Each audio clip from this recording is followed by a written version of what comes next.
Hello, my name is Tatiana Whitehead, and today I'll be talking to you about global warming and how it's causing extreme weather patterns within the United States. Now, have you noticed the summers are hotter and the winters are colder? Can you imagine the East Coast, the entire East Coast, underwater in the next 20 years? I know that's a scary thought. That is the reason of degree in climate change due to global warming. Now, even though people think global warming is just a conspiracy and there's rare scientific evidence to prove it otherwise, climate change is changing our health and communities in various ways. And also, it's making extreme weather patterns. There will be an effect on water, and our animals will soon become extinct, which will put other animals in danger. I personally have felt the effect of climate change, with the weather being over 7 degrees in the winter, and also with it being hot one day and cold the next, which is a major combination for colds, flu, or even life threatening diseases, or even just anything that might put you in the hospital that you might quite not know because your body can't respond that fast. Now, first we will discuss how global warming is affecting the climate change and causing extreme weather patterns. Next, I will explain how the change in climate affects our water on Earth and our animals. Finally, we will discuss the benefits of improving the air pollution and how investing in clean energy can get the Earth moving into its natural state. Climate change is affecting our lives in many different factors. One is health. The alarming factor of West Nile and a rising number of mosquitoes, which are capable of carrying and transmitting diseases like the dengue fever, which is specifically due to moist late springs and early summers. The severe heat waves will cause more heat related deaths.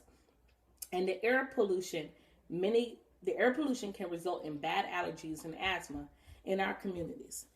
Many can recall the effects of the events like Superstorm Sandy and wildfires in the U.S., particularly California, are some of the worst natural disasters. According to NRDC, which means Natural Resource Defense Council, North America experienced a severe heat wave in July 2006, which bestowed to the deaths of over 140 people. Risk of severe ill health and injury. The health high rise of mosquitoes has triggered pollen, allergies, and asthma. The increased ground level ozone smog presents a serious threat to everyone. A terrible tragedy in the east coast of the United States in October 2012. Superstorm Sandy. It reached 74 miles per hour winds. The hurricane caused almost $65 million in damages in the U.S. alone. In New York and New Jersey, the storm was nearly 14 feet of standing water. The storm resulted in at least 125 deaths in the U.S. alone. There are two different ways climate change due to global warming might have impacted Sandy. One will be through the outcome of sea level rise and possibly disappearing Arctic sea ice. Economic effects of global warming on humans are noteworthy, making pecuniary access more difficult, furthering eroding food protection for the poor, the loss of rural livelihoods and income due to inadequate access to drinking and irrigation water, and losses of agriculture productivity. The impacts on species are becoming so remarkable that their movements can be used as a guide of the warming world. They are the silent witness of rapid changes being inflicted on the earth. Longer droughts threaten the crops, wildlife, and freshwater supplies. Freshwater quality is declining, affecting drinking water quality even with standard treatment. For people living in poor quality housings or in areas with insufficient agriculture and services, the risks are chiefly high. The sea ice is decreasing throughout their Arctic range due to climate change. Ice reduction reduces the amount of seals and increases the amount of energy and time needed for hunting, leaving less time for reproduction. Rising temperatures mean that large areas of the oceans that were once frozen throughout the year now become open sea. How can you make a difference? How can we make a difference? Since it seems the government is not doing anything to help this issue, what can individual citizens like myself and citizens organizations do for reducing global warming? First, we can start by using and initiating the triple R's: reduce, reuse, and recycle. First, we will want to contact your senators and congressmen, or you can do that, and you will want to write a letter regarding the carbon emissions and to make polluters be required to pay a fine or a fee from the global warming gases that they're producing. Not only would that help, but the polluters will become irritated from the fees and will ultimately change their methods. The best way to put the triple R's into effect would be starting with reduce. And you can do that by being very careful with what you buy and buying in bulk to reduce travel and bags.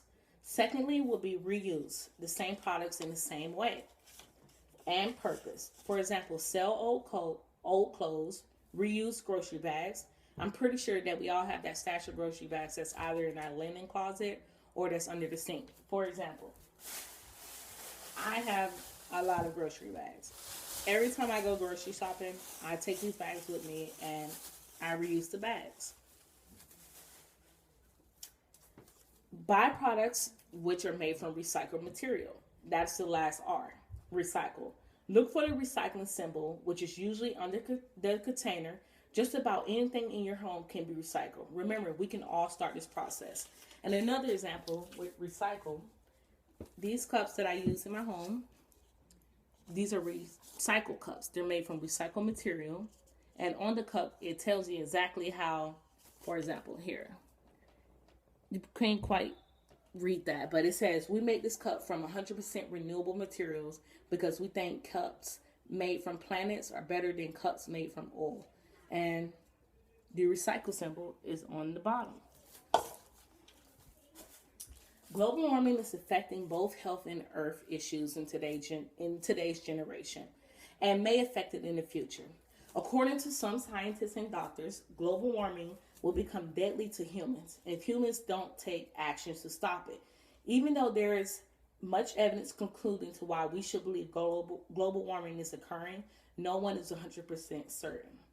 Now, with the 70-degree weather in the winter, I can't quite change that now, but I can start by spreading the news to a lot of my friends and families, and they can spread the news as well about the importance of global warming and how we as the human race is destroying our beautiful planet. And if we stay at this route, we will soon see the beautiness turn to madness.